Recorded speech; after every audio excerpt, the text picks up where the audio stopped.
खुशामदीद। सुबह के 8:35 हुआ चाहते हैं। हस्बे वादा आपके सामने सुबह आते हैं और कोशिश हमारी रहती है कि जब सुबह आपके सामने आए तो आपको कम कलील वक्त के अंदर दुनिया भर और मुल्क के अंदर क्या कुछ चल रहा है उस हवाले से खबर बताएं, और न सिर्फ खबर बताएं बल्कि तज्जिया और तबसरा भी करने की कोशिश करते हैं। आज भी हस्बे दस्तूर और हस्बे वादा आपके सामने है सुबह सुबह। और याद रखिएगा, जब आज आपके सामने है तो तारीख आज 30 तारीख है, यानी आहिस्ता आहिस्ता करके एक और महीना हमसे रुखसत पजीर हुआ चाहता है। और हर दिन की तरह हम कोशिश करते हैं कि आपको माजी की भी बात बताते चले, हाल में क्या कुछ हो रहा है उस पर भी गुफ्तगू करें, और मुस्तकबिल में सियासी पंडित क्या कुछ कहते हैं उस पर भी गुफ्तगू करने की कोशिश करते हैं। 10 बजे तक इस ट्रांसमिशन को आप देखते रहिएगा।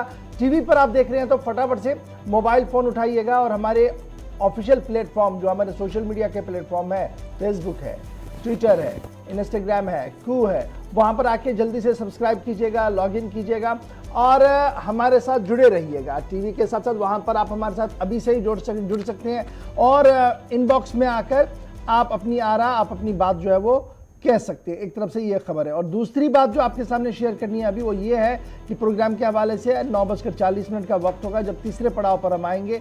आप और हम गुफ्तगू करते रहेंगे, लेकिन उस बीच फ़ोन लाइन्स भी हमारी खुलेंगी और अपनी ग्रीवेंस, आपकी शिकायत जो है उसे हुकूमत तक पहुंचाने के लिए आपके पास आखिरी 15 से 20 मिनट का वक्त होगा, जहां पर आप कॉल करेंगे, बात रखेंगे और बातों बातों में सरकार तक हम आपकी आवाज़ को पहुंचाने की कोशिश करेंगे। तो 10 बजे तक का फॉर्मेट हमने आपके सामने रख दिया। बढ़ते हैं प्रोग्राम की ओर। सबसे पहले आपको बताते हैं कि माजी में आज के दिन में क्या कुछ अहम तरीन वाक़यात हुए हैं, याद दिलाएंगे आज मेरे साथी गौहर कुछ दिल्ली स्टूडियो में मेरे साथ है। बहुत बहुत शुक्रिया गौहर।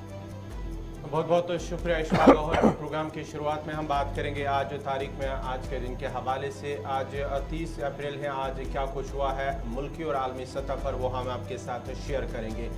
आज 30 अप्रैल 1598 में अमेरिका में पहली बार थिएटर का इनेकाद हुआ है और आज ही के दिन 1789 में जॉर्ज वाशिंगटन को मुतफिका तौर पर अमेरिका का पहला सदर मुंतखब किया गया था। वो आज ही का दिन था, यानी कि 30 अप्रैल था। और आज ही के दिन 1945 में जर्मन डिक्टेटर हिटलर और उसकी बीवी एवा ब्राउन ने खुदकुशी की है। वो आज ही का दिन था, 30 अप्रैल 1945। और आज ही के दिन 1870 में दादा साहब फाल्के की पैदाइश हुई है। वो आज ही का दिन था। और आज ही के दिन साल 1991 में, यानी कि 30 अप्रैल 1991 में बांग्लादेश में शदीद तूफान से 1.25 लाख से जायद अफराद हलाक, जबकि 90 लाख से ज़्यादा अफराद बेघर हुए थे। और आज ही के दिन 1956 में अमेरिका के साबिक नायब सदर बार्कलो जिना में तकरीर के दौरान वो इंतकाल कर गए हैं। और आज ही के दिन साल 2008 में बगैर पायलट तैयारा का उड़ीसा में कामयाब तजुर्बा किया गया है। और आज ही के दिन साल 2020 में, यानी कि 30 अप्रैल साल 2020 में बॉलीवुड अदाकार ऋषि कपूर का इंतकाल हुआ है। वो आज ही का दिन था। तो नाजरीन, ये थी कुछ चंद बातें जो हमने आपके साथ शेयर की है माजी के हवाले से। मुल्की और आलमी सतह पर आज ही के दिन क्या कुछ हुआ वो हमने आपको बताया है। अब बाज़ाब्ता तौर पर खबरों की शुरुआत होगी और खबरों की शुरुआत करेंगे इशफाक गौहर। चलिए नाजरीन, खबरों की शुरुआत हम कर देते हैं, लेकिन पहले ज़रा एक इतला कहा जा रहा है कि ज़रा उस पर गुफ्तगू, और उसके बाद हम चाइना वाली खबर पर आएंगे। आज सूरज ग्रहण है या नहीं है, इस हवाले से कुछ लोग लगातार जब भी प्रोग्राम हमने शुरू किया तो फेसबुक पर ये चीज़ें पूछी जा रही है। तो अभी जो हमारे पास कंफर्म खबर है वो ये है कि आज सूरज ग्रहण, आज साल का पहला सूरज ग्रहण है। ये बड़ी इंपॉर्टेंट बात है कि आज साल का पहला सूरज ग्रहण है। 4 घंटे तक जारी रहने वाला ये ग्रहण जो है भारत में नहीं देखा जा सकता है। मुल्क की दीगर दुनिया के मुख्तलिफ इलाकों के अंदर इस ग्रहण को बराह रास्त देख सकते हैं, लेकिन भारत के अंदर ये नहीं दिखेगा। 4 घंटे तक ये रहेगा, माहिरीन फल्कियात का मानना है। और साथ साथ ये भी साफ कर दिया गया कि आज साल का पहला सूरज ग्रहण होगा। खबरसा इदारों के मुताबिक और माहिर फल्कियात के मुताबिक आज यानी 30 अप्रैल को सूरज ग्रहण होगा। ये अमर काबिल जिक्र है कि सूरज ग्रहण उस वक्त होता है जब चांद ज़मीन और सूरज के दरमियान से गुजरता है। चूँकि आने वाले सूरज ग्रहण को भारत में नहीं देखा जा सकता है, लेकिन दुनिया के कई ऐसे हिस्से हैं जहां पर इसको देखा जा सकता है। 4 घंटे तक ये पूरा मामला जो है वो चलेगा। चलिए जी, ये तो बात थी जनाब एक इतला, और ये जो बात आप लगातार पूछ रहे थे, प्रोग्राम शुरू हुआ था तो बैक टू बैक कुछ लोग हमारे कश्मीर से ये जानना चाहते थे कि आज सूरज ग्रहण है या नहीं है। अब बढ़ते हैं जी आगे, बात करते हैं खबरों की और बात चाइना की करते हैं। सबसे पहले, क्योंकि ये मामला तलबा के साथ जुड़ा हुआ है, चीन में भारतीय तलबा का मामला, और ये वो तलबा है जो मुख्तलिफ कोर्सों के लिए वहाँ पर दाखिला लिए हुए थे, और 2 साल के बाद अब चाइना ने अपने मौक़िफ़ में तब्दीली लाई है। और ये तब्दीली तब आई है जब डॉक्टर जयशंकर ने लगातार वज़ीर ख़ारजा चीन के साथ ये मामला उठाया, और अब आहिस्ता आहिस्ता करके भारत के तलबा जो चीन के अंदर ज़ेर तालीम थे उन्हें वापस लाने के लिए रजामंद हो गया है। कमोबेश 2 साल के वक्फे के बाद चीन ने इस बात की हामी भर ली है कि भारतीय तलबा, भारत के रहने वाले और जो इंडियन स्टूडेंट हैं वहाँ पे जो ज़ेर तालीम थे उन्हें वापस लाया जाएगा। और कमोबेश जो हमारे पास इब्तिदाई खबरें हैं, 23,000 इंडियन स्टूडेंट्स थे जो मुख्तलिफ मेडिकल कोर्सेज के अंदर या दीगर कोर्सेज के अंदर चाइना की मुख्तलिफ यूनिवर्सिटीज़ और कॉलेज के अंदर ज़ेर तालीम थे। और कोविड-19 जब दिसंबर 2019 में सामने आया तो वो वहाँ से चले गए थे, वतन वापस लौट आए थे, घर वापस लौट आए थे, और तब से लगातार वो इस कसम कुर्सी में थे कि उनकी डिग्रीज़ का क्या होगा, उनके कॉलेज के अंदर एडमिशन्स का क्या होगा। और सरकार ने पहले ही गुज़श्ता दिनों भी यूजीसी का जब स्टेटमेंट आया था तो उन्होंने चाइना के बारे में साफ कर दिया था कि इसमें कोई भी हतमी फैसला अभी नहीं लिया गया है। तो 23,000 बच्चे जो चाइना की मुख्तलिफ यूनिवर्सिटियों में ज़ेर तालीम है उनके लिए राहत और अच्छी और बड़ी खबर ये है कि चाइना ने बाज़ाब्ता तौर पर इन तलबा को वापस आने की इजाज़त देना शुरू कर दिया है। और इस सिलसिले में इंडियन एम्बेसी ने डिटेल्स मांगी है उन बच्चों से जो वापस कॉलेजों का रुख करना चाहते हैं, यानी चाइना के अंदर जो बच्चे पढ़ रहे थे अभी भारत के मुख्तलिफ शहरों के अंदर हैं, स्पेशली जम्मू कश्मीर के तलबा जो तकरीबन 3 से 4 हज़ार के करीब तलबा जम्मू कश्मीर से भी है वहाँ पर, तो उनके लिए ये अच्छी खबर है। अगर वो वापस जाना चाहते हैं तो आपने हाई कमीशन के साथ, इंडियन एम्बेसी के साथ रब्ता करना होगा।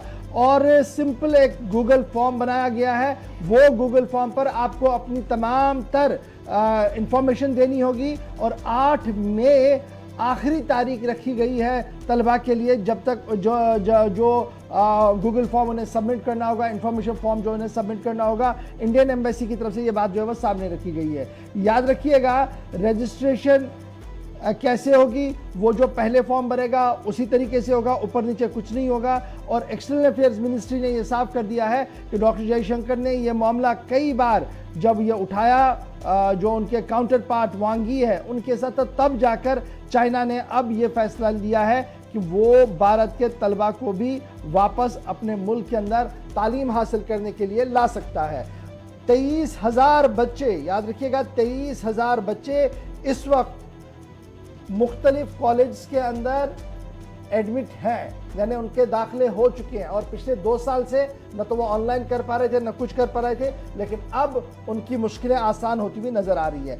चाइना ने सिर्फ भारत के साथ ऐसा मामला किया था? नहीं जी, अब फैसला ये हुआ था, जो चाइना की विदेश मंत्रालय है वो ये बता रहे हैं कि पिछले 2-3 महीनों के दौरान जो चाइना फ्रेंडली कंट्रीज हैं, यानी चाइना की जो दोस्त ममालिक हैं जिनमें पाकिस्तान है, थाईलैंड है, सोलोमानिया है और दीगर श्रीलंका है और कुछ और मुल्क है, उनके लिए जो तलबा वहाँ पर थे उनको वापस पहले ही लाया गया था।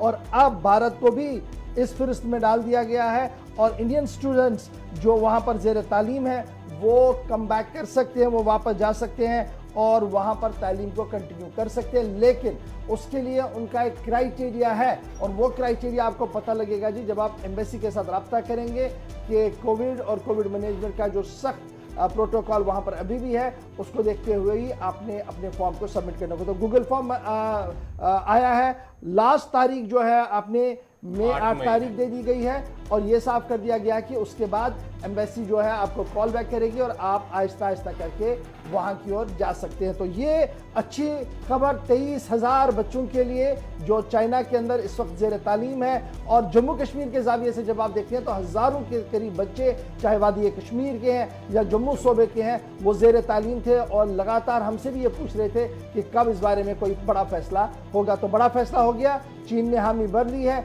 8 तारीख तक की डेट आ गई है। तो फटाफट से फॉर्म भरिएगा, तैयार हो जाइएगा अब रूटीन का काम करने के लिए और तालीम को मुकम्मल करने के लिए। जी गौहर जी। तो चलिए बढ़ते आगे, ये थी चीन के हवाले से। अब जरा जम्मू कश्मीर की बिजली बहरान के हवाले से बात करते हैं। जी हाँ नाजरीन, जम्मू कश्मीर के अंदर जिस तरह से बिजली का बहरान काफ़ी गहरा होता जा रहा है, उसकी वजह से आम लोग कहीं ना कहीं मुश्किलात के शिकार हैं। और इस सिलसिले में अब IPP यानी कि इंडिपेंडेंट पावर प्रोड्यूसर्स वो सामने आए हैं। उन्होंने तकसीमकारी के निज़ाम पर भी सवाल उठाए हैं और इंतज़ामिया से कहा कि जो पावर तकसीमकारी है उस पर कहीं ना कहीं उन्होंने सवाल उठाए कि जिस तरह से तकसीम हो रहा है, बिजली की सप्लाई हो रही है, और वो कहीं ना कहीं उन्होंने उसमें खामियां निकाली हैं, जिसके लिए उन्होंने कहा कि हम इससे दूर कर सकते हैं। अब इंतज़ामिया का मानना है कि शायद उनके साथ वो बातचीत करेंगे और इस जो बिजली का बहरान है जम्मू कश्मीर के अंदर, उससे कहीं ना कहीं आने वाले दिनों में दूर किया जा सकता है।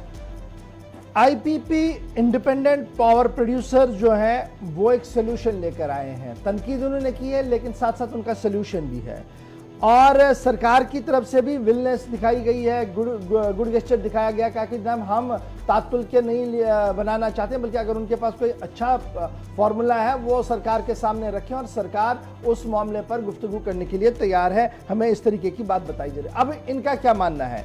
IPP याद रखिएगा इंडिपेंडेंट पावर प्रोड्यूसर्स यानी ये प्राइवेट प्लेयर्स हैं। इनका मानना है कि वैली बेस्ड जो IPP है, इंडिपेंडेंट पावर प्रोड्यूसर्स हैं, उनकी तरफ से ऑफर किया गया है कि जनाब ये जो एक्स्ट्रा पावर की कमी हमारे को है इस वक्त कश्मीर पावर डिवीजन के अंदर, उसको हम बेहतर कर सकते हैं। 2-3 चीज़ें जी करनी है, जो हम लगातार ग्रिड्स को ऑफ कर देते हैं और फिर रोटेशनलाइज चलाने की कोशिश करते हैं। अगर हम हमारी तजवीज़ों को माना गया तो ये मामला कहीं ना कहीं बेहतरी की ओर आ सकता है। एक तरफ से ये वो मान है, दूसरी तरफ से ये भी वो मान रहे हैं कि मुल्क भर के अंदर इस वक्त बहरान बना हुआ है, बिजली का बहरान। ये सिर्फ वादी कश्मीर के अंदर नहीं है, मुल्क के कई रियासतों के अंदर भी बिजली बहरान पैदा हो रहा है। दिल्ली हुकूमत ने कल ही हाथ खड़े कर दिए थे। उसके बाद आप राजस्थान जाइए और दीगर इलाकों की ओर जाइए तो शेड्यूल कटिंग्स का सिलसिला, अनशेड्यूल कटिंग्स का सिलसिला, साथ साथ बिजली बहरान किस तरीके का संगीन होगा, उस हवाले से आपको अंदाजा ये लगेगा कि कई ट्रेनों को मनसूख किया गया है, क्योंकि उसके पीछे की एक बड़ी वजह यह भी है कि बिजली कटौती का सिलसिला चल रहा था। बहरहाल वो अलग बात है जी। मैं जरा IPP उसकी ओर आता हूं। तो IPP का मानना है कि जनाब जो एक्यूट पावर क्राइसिस इस वक्त चल रही है डोमेस्टिक लेवल पर हमारे पास, इसको बेहतर बनाया जा सकता है। और अगर IPP को मौका दिया गया काम करने के लिए तो 50,000 घरों को रोशन करने का काम वो कर सकते हैं, ये दावा पेश किया गया है। और हमने आज कोशिश की थी कि कुछ IPP के लोगों को बराह रास्त फोन लाइन पर लाया जाए, सिर्फ उन्होंने फीडबैक दिया, माजरत जाहिर की, कहा कि देखिए अभी आएंगे तो हो सकता है सरकार का मन कुछ और हो, वो बात ना कर सुनना चाहे, लेकिन हम आपको एश्योर करते हैं IPP वालों को, ये जो पावर प्रोड्यूसर है, आप जनाब जाएं सरकार से रब्ता करें, आपके लिए दरवाजे खोल दिए गए हैं, ये हम आज आपको एश्योर कर देते हैं जी। दूसरी बड़ी बात जो कहा गया है कि जनाब जिस तरीके से चलाने की कोशिश की जा रही है ये दरअसल मिसमैनेज हो रहा है, जिसकी वजह से सूरत हाल ये बन रही है। कहा गया कि माजी में भी इससे अबतर सूरत हाल थी, लेकिन सिस्टम को इनरोल रखा गया था और कई चीजें दिक्कत के बावजूद भी चल रही थी। इस बार जो सिचुएशन बन रही है ये मिसमैनेज हो रहा है, और ये मिसमैनेज जब हो रहा है कहां पर हो रहा है? टेक्निकल लेवल पर हो रहा है और नॉन टेक्निकल लेवल पर हो रहा है, जिसकी वजह से सूरत हाल अबतर हो रही है। कहा गया कि अगर IPP को काम करने का मौका दिया जाए तो कम से कम 50 मेगावाट की बिजली हर एक IPP बनाएगा, जो सीधे स्टेट के पास जाएगी, और बाहर से जो वो पैसा बिजली खरीद कर लाते हैं उसके मुकाबले में काफ़ी सस्ती ये पड़ सकती है, दावा पेश किया गया है। साथ साथ ये भी साफ कर दिया गया है कि अभी जो IPP का जो क्लेम है कि स्टेट गवर्नमेंट जो है वो कम से कम 9 रुपए में नॉन कश्मीरी पावर सप्लायर से बिजली खरीद रही है। अगर यही सूरत हाल यहाँ पर चलाई जाए और उन्हें काम करने का मौका दिया जाए, ये 9 रुपए से सीधे 4, 4.5 रुपए तक आ सकता है, जिससे स्टेट एक्सचेकर को भी फायदा होगा। तो बिजली के जो जिम्मेदार हैं, इस महकमे के जो जिम्मेदार हैं, चाहे वो KPDCL हो या जम्मू वाली कॉरपोरेशन हो, उनके साथ जब मैं इस पूरे मामले पर हमने सुबह कुछ गुफ्तगू करने की कोशिश की। ऑफ द रिकॉर्ड ये कहा गया कि तजवीज़ें अच्छी हैं, मामला अच्छा है, लेकिन एडमिनिस्ट्रेशन हर एक मामले पर गहराई के साथ सोच रही है और अगर IPP के पास कोई सॉलिड प्रोजेक्ट है तो वो लेकर आए। तो अब हम दरख्वास्त करेंगे जी IPP से भी, क्योंकि ये कौमी फरीज़ा हमारा है। अगर आपके पास कोई है फॉर्मूला तो आप जाइए लेकर, देखिए क्या कुछ होता है। और जिस तरीके से आप ये बता रहे हैं 9 रुपये 4 रुपये वाला मामला और ग्रिड्स में जो अनड्यू अनशेड्यूल कट्स हैं, ये बेहतर हो सकती है। तो अगर स्टेट गवर्नमेंट भी चाहे तो सूरत हाल बेहतर हो सकती है और we must go towards that, क्योंकि अब ज़रूरत है इस तरीके का काम हाथ में लिया जाए, क्योंकि पावर क्राइसिस आने वाले दिनों में मुल्क के अंदर बहुत ज़्यादा बढ़ सकती है। इस तरीके का अंदाज़ा लगाया जा सकता है, क्योंकि कोल की कमी है, 10 तरह की और चीज़ें भी हो रही है, तो उसका असर बराह रास्त जम्मू कश्मीर के अंदर भी पड़ सकता है। तो ये तो जनाब बिजली के हवाले से एक छोटी सी बात, एक छोटा सा अपडेट था जो हमने आपके साथ शेयर किया। लेकिन आपको याद रखिएगा कि कल नीतीश्वर कुमार जी जो हैं, जो इंचार्ज भी हैं इस डिपार्टमेंट के, उन्होंने कल वादा किया है कि बिजली के निज़ाम को बेहतर बनाया गया है, कुछ एडिशनल बिजली खरीदी जा रही है और अब बिजली के निज़ाम को फाल और मुतहरिक बनाने की कोशिश की जा रही है। लेटेस्ट होप सो कि जम्मू प्रोविंस इस वक्त सबसे वर्स्ट हिट है। नो डाउट कि कश्मीर में रमज़ान की वजह से हम देख रहे हैं, लेकिन जम्मू के अंदर जो तपिश है, जो गर्मी है, वो इतनी ज़्यादा है और उसकी जो अनशेड्यूल्ड कट्स हैं उससे आम लोगों का जीना हराम हो रहा है। लेटेस्ट होप सो कि सरकार इस पर संजीदगी के साथ गुफ्तगू करे। बिजली के बाद जरा एक और मामले की ओर आते हैं और यह मामला भी आप और हमारे घरों के मामला है और हमारी बजट के साथ ये परटेन करता है। कौन सी बजट? स्टेट बजट नहीं, सेंट्रल बजट नहीं, बल्कि घर का बजट अब आपका बिगड़ सकता है। खबर आ रही है कि ईद उल फितर से कबल मार्केट के अंदर जो तेल है, खाने पीने वाला तेल, उसमें एक बार फिर इजाफा देखने को मिल सकता है। अब ये जब इजाफा होगा, रेट्स में बढ़ेगा, रेट्स बढ़ेंगी तो बढ़ेंगी क्यों? इसके पीछे दो बड़े फैक्टर्स बताए जा रहे हैं। एक, रूस यूक्रेन की लड़ाई के बीच आलमी मंडी में जो इडेबल खाने वाला तेल आता था उसमें बहुत कमी हुई है, और दूसरा जो एक बड़ा हमारा एक फैक्टर था इडेबल ऑयल का, उन्होंने पाबंदी आयद कर दी है जी। उसकी वजह से भी इंडोनेशिया ने जो डिसीजन किया कि हमने पाम ऑयल एक्सपोर्ट पर पाबंदी आयद कर दी है, उससे और मुश्किलें इस पूरे सेक्टर के अंदर बढ़ रही है। और इंडियन रेटिंग रिसर्च, अब ये खबर आई कहां से है? इंडियन रेटिंग रिसर्च है, उनका मानना है कि इंडोनेशिया के जो डिसीजन अप्रैल 27 से क्रूड पाम ऑयल CPO पर मुकम्मल एक्सपोर्ट पर पाबंदी है, इसका इतलाक हो गया है। इसकी वजह से एडिबल ऑयल ग्लोबली जो है वो महंगा हो जाएगा। ये किनका मानना है जी? इंडियन रेटिंग रिसर्च का।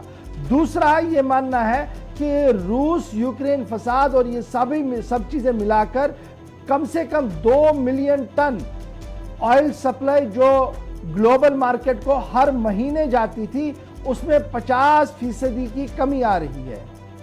अब ये समझ लीजिएगा कि 2 मिलियन टन हर दिन जा रहा था, उसमें 50% कमी आ रही है हर दिन में।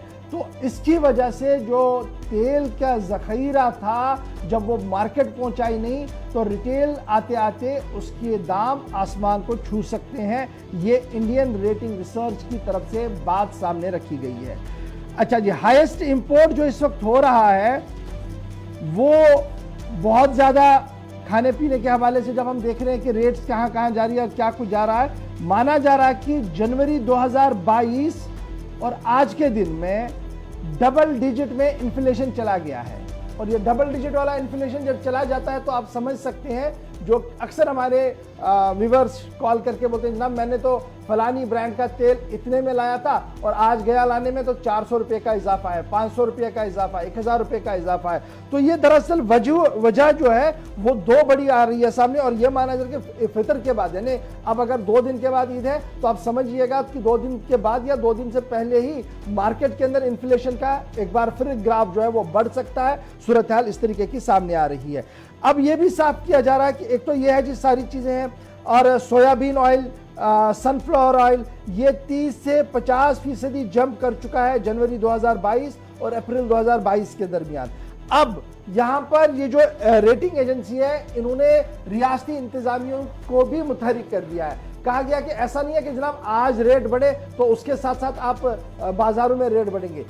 ग्लोबली रेट बढ़ने के साथ साथ जब आप मार्केट रेट में देखते हैं तो इसमें 2 से 3 दिन का फर्क लग सकता है, 4 दिन का भी फर्क लग सकता है। ग्लोबल रेट का जो उछाल हो रहा है उसका किसी भी तरीके से नाजायज मुनाफाखोरी ना हो, इस सिलसिले में स्टेट और सेंट्रल गवर्नमेंट को भी बाइख्तियार बनने की जरूरत है और ग्राउंड जीरो पर जाकर देखने की जरूरत है। वरना अक्सर हम देख रहे हैं कि 900 रुपये लेवल होती है, बोलते हैं ये तो 950 में मिलेगा। भैया 900 ही तो लेवल है। और फिर हमारा वो जागो ग्राहक जागो वाला मामला भी है कि MRP पे फिर भी थोड़ा बहुत किया करें। तो ये सारी चीजें आप याद रखिएगा। ये सिर्फ हमने एहतियातन ये खबर आपके सामने रखी है। अल्लाह करे कि सूरत हाल बेहतर हो।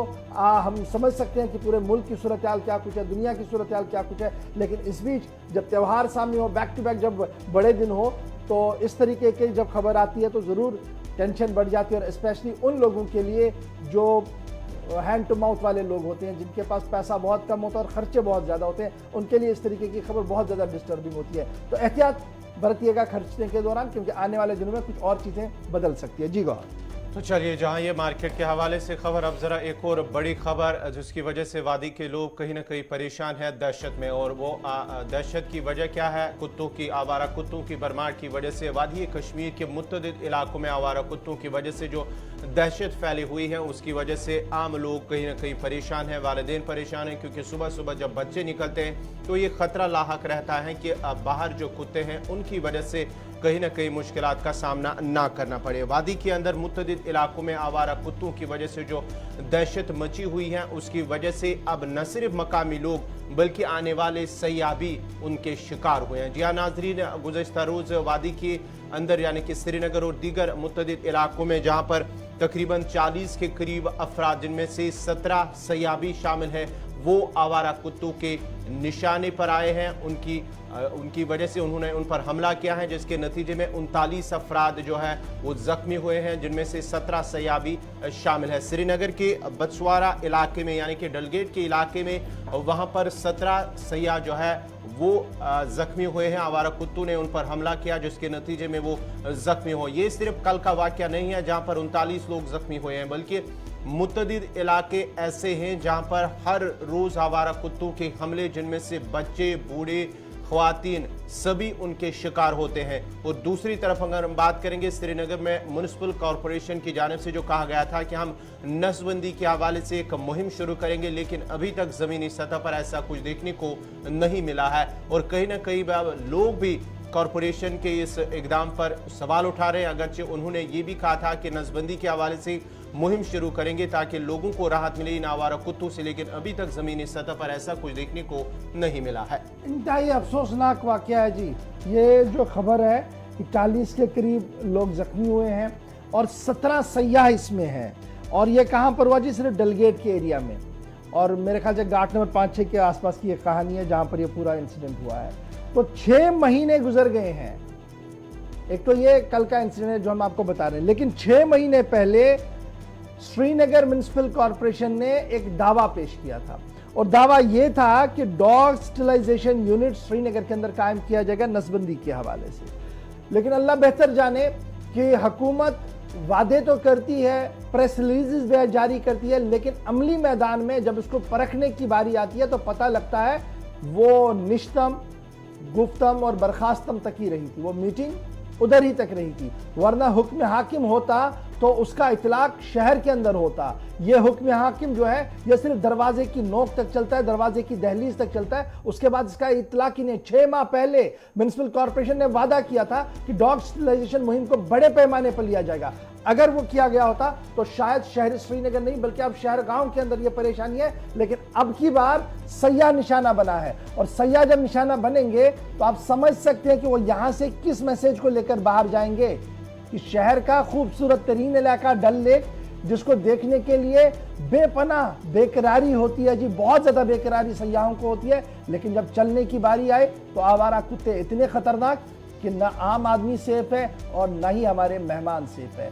क्या मैसेज लेकर जाएंगे म्युनिसिपल कॉरपोरेशन? आज जरा इसकी वजाहत करें कि क्या वजह है कि आपके 6 माह पुराने वादे को अभी तक आप पूरा नहीं कर पाए। और बाबाई शहर साहब भी अपने ट्विटर लाइन पर जरा जाएं, जब दोबारा टेक ओवर किया था तो 5 वादे किए थे। उन 5-6 वादों के अंदर एक वादा यह भी था कि शहर को इन आवारा कुत्तों की परेशानी से निजात दिलाया जाएगा। शायद बाबाई शहर वो ट्विटर भूल गए हैं, हम नहीं भूले हैं, क्योंकि हमारे पास आज भी वो स्क्रीन कॉपी है जिसमें ये वादा किया गया था। तो लेटेस्ट होप सो कि जनाब बेहतर हो, लेकिन बहुत बुरी खबर है। और मेडिकल सुप्रिटेंडेंट जो SMHS के हैं उन्होंने इस बात की तस्दीक की कि 40 के करीब लोग जो है वो रात को लाए गए जी, जो जख्मी हुए थे कुत्तों की इस हडवंग की वजह से, और प्रेजेंटली उनमें कई लोग जो है वो जेर इलाज है और कुछ लोगों को वापस भी भेज दिया था। लेकिन इन 40 के करीब लोगों में 17 सयाह है। तो महकमे सयाहत को भी सोचना पड़ेगा कि आप जिस प्रमोशन की बातें कर रहे हैं, जिस मेहनत की बात कर रहे हैं, क्या आपका काउंटर आदमी, काउंटर पार्टी, आपका काउंटर डिपार्टमेंट क्या उतनी मेहनत कर पा रहा है? और फिर स्मार्ट सिटी का ख्वाब दिखाने वाले बाबा जो हमारे लोग हैं, बड़े अफसर हैं, वो भी ज़रा गौर करें कि क्या स्मार्ट सिटी इसी को कहेंगे कि जहां पर हम तो महफूज है ही नहीं, और अब हमारे मेहमान जो गैर रियासती हैं, गैर मुल्की भी हैं, उनकी जानों का भी खतरा बन रहा है। तो बराए करम इसकी और तवज्जो दीजिए। आज ये 2-3 बड़ी बैक टू बैक खबरें आ रही हैं, नहीं चाहता था लेना, लेकिन मजबूरी है हमारी, और सरकार तक बात जाए ये भी बड़ा इंपॉर्टेंट है। अब जरा बढ़ते हैं जी आगे, बात जरा एक खबर की करते हैं, उसके बाद हमने छोटे से ब्रेक पर जाना है और बात करते हैं आर्मी जनरल की। मेजर ये जो अपने चीफ साहब हैं, चीफ साहब ने, आर्मी चीफ ने एक स्टेटमेंट दिया है। ये बड़ा इंपॉर्टेंट स्टेटमेंट है, न सिर्फ जम्मू कश्मीर के जाविये से बल्कि पाकिस्तान और अफगानिस्तान के जाविये से भी इस बयान को इंतहाई अहम माना जा रहा है। जनरल नरवणे साहब का स्टेटमेंट आया है। जी हाँ, फौजी सरबराह MM नरवानी की जानिब से एक बयान सामने आया। उन्होंने कहा कि हम पाकिस्तान के साथ बेहतर ताल्लुकात के ख्वाहिशमंद हैं, लेकिन उसके लिए पाकिस्तान को या तो दहशतगर्दी और साथ ही साथ दहशतगर्दों या मिलिटेंटों की हिमायत करना बंद करना होगा, और साथ ही साथ जिस तरह से जम्मू कश्मीर की तरफ आलमी तवज्जो मबजूल करने की कोशिश की जा रही है, उस पर भी उन्होंने ये भी कहा है कि पाकिस्तान को इस पर रोक लगानी होगी, और उसके बाद ही हम उनके साथ बेहतर ताल्लुकात अगरचे चाहते हैं, होने के ख्वाहिशमंद हैं हम कि उनके साथ, क्योंकि अगर हमसा है, उन्होंने ये भी कहा अपने स्टेटमेंट कि अगर हमसा मुल्क में कहीं ना कहीं हालात किसी तरह से सही नहीं होंगे तो उसका असर बाज़ाब्ता तौर पर एक दूसरे नेबर पर भी पड़ता है। लेकिन हम चाहते हैं कि उनके साथ हमारा बेहतर ताल्लुकात हो, बेहतर रिश्ते हों, लेकिन 2-3 चीज़ों का खास ख्याल पाकिस्तान को रखना है, उसके लिए उनको उसके लिए इक़दाम उठाने होंगे। जनरल नरवणे साहब का स्टेटमेंट आया है कि एक अफगानिस्तान का हथियार जो है वो कश्मीर के अंदर मिल रहा है, और तालिबान की ये जो नई पहल और नई सोच है ये काफ़ी चीज़ों के लिए भारत सरकार को मजबूर कर रही है सोचने के लिए। एक तो ये है, दूसरा कि हम पाकिस्तान के साथ बेहतर रिश्ते चाहते हैं, लेकिन ये बेहतर रिश्ते तभी मुमकिन है जो इंतहा पसंदी और दहशतगर्दी का कैंप्स वहाँ पर है उन्हें मुकम्मल तौर पर बंद किया जाए, तभी जाकर यह मामला जो है वो आगे बढ़ सकता है। लेकिन चीन के मामले पर भी कल जनरल नरवणे साहब सामने आए और उन्होंने कहा कि अभी जो सूरत हाल बनी हुई है, चाइना का लद्दाख के मामले पर LAC के पास 8 से 60,000 जवान तैनात किए गए हैं, और उसका काउंटर जो है भारत की तरफ से किया गया है, और लगातार हमारे भी जवान वहां पर तैनात है, यानी आईबॉल टू आईबॉल पर जरूर है, लेकिन जनरल साहब को ये उम्मीद है कि आने वाले दिनों में कुछ बेहतरी हो सकती है। यानी कल जब वो गुफ्तगू कर रहे थे तो 2-3 बड़ी बातें थी। एक ये कि जो हथियार मिल रहा है कश्मीर के अंदर वो अफगानी हथियार है। अब ये अफगानी हथियार कौन सा है? वो अमेरिकन हथियार है, जो अमेरिका ने तालिबान के साथ मिलकर या तालिबान के लिए जो वहाँ पर छोड़कर चले गए जब तालिबान ने टेक ओवर किया और तालिबान के हाथ चढ़ा है, वो रूट हुआ पाकिस्तान, और पाकिस्तान से अब कश्मीर आ रहा है। कई सीजर्स ऐसी मिल रही है जहां पर हथियार ये मिला, और यहां पर एक अलार्मिंग बेल बजा दिया है जनरल नरवणे साहब ने। उनका मानना है कि आर्मी तो काफ़ी अलर्ट है, लेकिन जिस तरीके का हथियार मिल रहा है ये इनपुट साफ दे रहे हैं कि अफगानी मिलिटेंट्स जो हैं वो शायद इस पार आने की कोशिश करेंगे। और फिर एक डिटेल भी उन्होंने दी कि कितने मारे गए, क्या कुछ हुआ है, वो ऑलरेडी बातें चल रही थी। तो एक तरफ से अफगानिस्तान, दूसरी तरफ से चाइना और तीसरी तरफ से पाकिस्तान, तीनों महाजों पर जनरल का बयान जो है वो काफ़ी इंपॉर्टेंट है। और इस बयान को जब मैं देखता हूँ, न सिर्फ इंडिया के एस्टैब्लिशमेंट अखबार जो है चैनल्स ने उन्होंने कैरी किया है अक्रॉस द बॉर्डर, पाकिस्तान के कुछ चैनल्स और अखबारों को जब आप देखेंगे तो उन्होंने अपने तरीके से इसको लेने की कोशिश की। इवन ग्लोबल टाइम्स ने भी, और जो चाइना का माउथपीस है वहाँ पर, उन्होंने भी इस स्टेटमेंट को कहीं ना कहीं कोट करते हुए अपने अंदाज में खबर को लिया। यानी जनरल साहब ने यहाँ बात बताई, असर सरहद पार भी इसका देखने को मिला है। छोटा सा ब्रेक के उस पार आएंगे तो बातें और भी होंगी, खबरें और भी होंगी, और कुछ बात ज़रा अब जम्मू कश्मीर की भी आपको बताएंगे, और कुछ अहम जो डेवलपमेंट्स रात देर गए हुई हैं उस पर बात करने की कोशिश करेंगे। छोटा सा ब्रेक के फ़ौरन बाद हाजिर होते हैं।